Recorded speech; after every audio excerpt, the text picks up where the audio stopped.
Hello, dear Gerardo. I will make the machine working and show you video.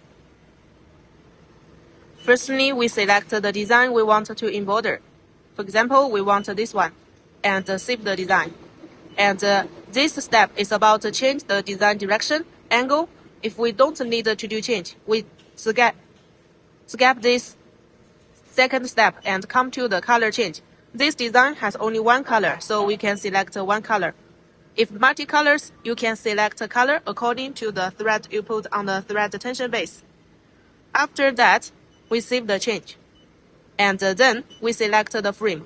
When we ship the machine for you, we give you all these frames together with the machine. So after you assemble the frame on the machine, you must tell the computer what frame you put.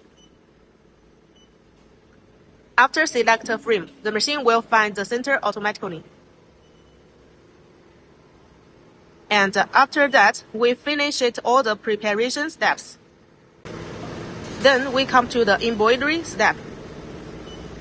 Move the design to make it embroider at the area we want.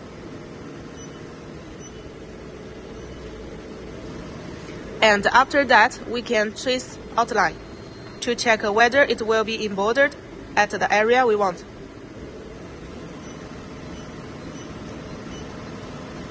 After finish all these settings, we can press the start button and make the machine working.